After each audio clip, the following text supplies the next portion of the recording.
It's another gloomy day here in LA. I feel like this year we've gotten so much rainfall, which is good because we needed it. But as a dog parent, I know my dog parents feel me on this. It is so inconvenient, especially if you have a dog that doesn't like using the restroom when it rains. Leo is cool. That boy will use the bathroom if there's a hurricane outside, okay? Like rain or sunshine, the boy is going to the bathroom. Luna, on the other hand, she's more picky. She just like goes in the rain and she's just standing there looking derpy. I thought that today I would share a few tips that have helped me get through my nicotine-free journey. And I say journey because I'm still in the thick of it. I have not fully overcome this nicotine addiction. However, speaking on this in real time has been quite comforting, if I'm being honest. And I also realized how many of you are on this journey with me, or maybe you're thinking about quitting nicotine, which I am so here for. Just know that when I'm reading your comments and you're talking about quitting, or you mention how many days you've been nicotine free, I'm literally on the other end of the computer screen just cheering you on. Like, I'm rooting for you. So yeah, I just wanted to share some tips in case you want to quit soon, or maybe you've already quit and you're having a hard time as well, and maybe some of this can help you. I don't know, I just thought it would be helpful. So we're just gonna jump straight into number one. Before you even quit smoking, the very first thing you should do is speak to someone, whether that be your friend, a family member, find a support group, your therapist, whoever it is. I think it's really important to share your plan with this person, because not only does it hold you accountable, you're able to lean on that person when things get rough.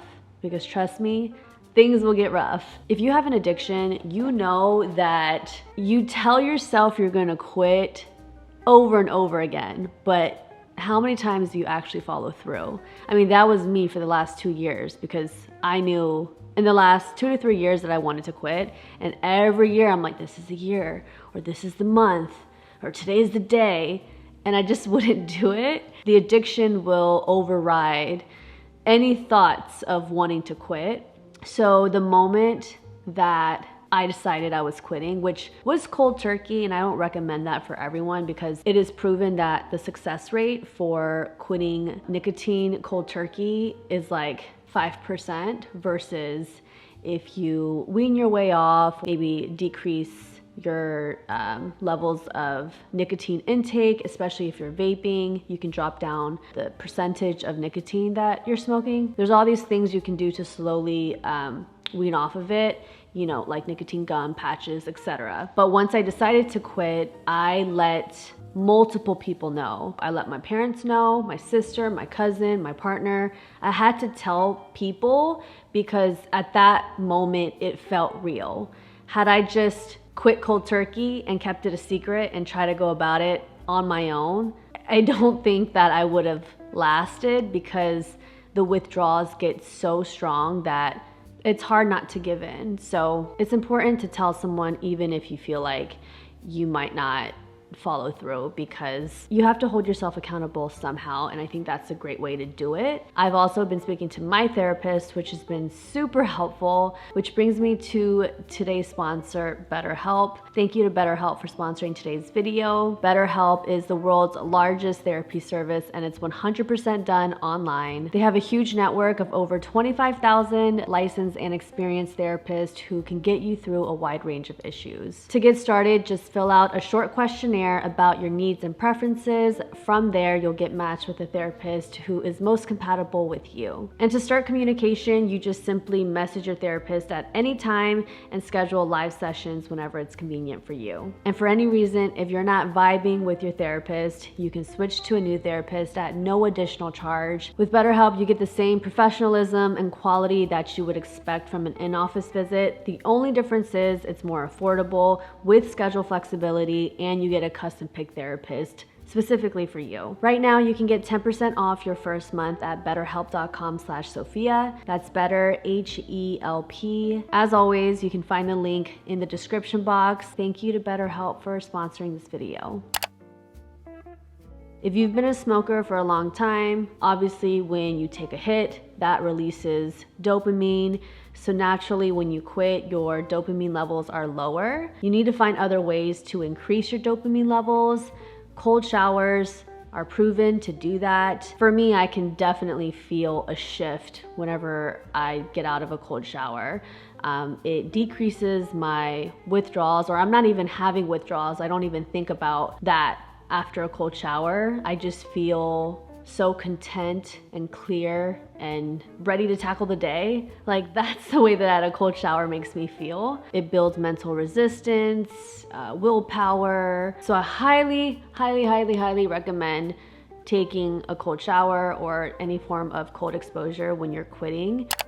The next tip would be to increase your workouts. Obviously, this looks different for everyone because it just depends on how active you were before you smoked. Working out is going to significantly reduce your withdrawals. And if I'm not working out and I'm not moving my body, the withdrawals start to get really bad, the cravings kick in. That is when, I'll have my depressive episodes, maybe I'll binge eat. I just can't stress enough how staying active is so important and crucial during this time. And again, everyone is different. For me, I need to be doing HIIT training or cardio 4 to 6 times a week. And then I've also increased my low intensity workouts, whether that's a walk outside, going on a hike, Pilates, ending my night with, a really chill yoga flow.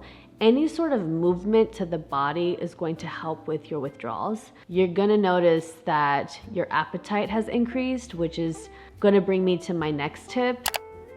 Always have healthy snacks stocked up in the fridge. Nicotine is an appetite suppressant, so the moment that I quit, I started to eat a lot more, and it became rather unhealthy because I would binge eat, and I'm now eating past a point of being full. So I'm going to bed every night just uncomfortably full, and then waking up feeling bloated and not like myself, and it just started this really unhealthy cycle. I had to do some adjustments and figure out what works for me, and I realized I can't have unhealthy snacks in my pantry, because when the cravings are strong, I'm going to eat everything, literally everything, and my sweet cravings, holy gaboli, it was out of control. The last thing that I would want for me and for anyone else is to overcome this addiction, but then find yourself in the end unhappy and having to deal with a whole new set of problems. So just be mindful of that. I know the food topic can get very sensitive, but find whatever works best for you. This is just my experience, and I wanted to share it and also say that if you've been on this journey with me, and if no one has told you, I am so proud of you. I know how difficult it is. It is truly 1 hour you're good, the next hour you're sobbing. You're on the journey and it takes you through so many waves of emotions. It's hard to keep up and you feel exhausted, but you're here and you're doing it, and that is something to be really proud of. To have had an addiction and is consciously deciding to quit and actually doing the damn thing, that takes a lot of effort and dedication. Just remember that. Don't give up. You got this. As long as you're in this journey, I'm in this journey with you. We're literally doing this together. So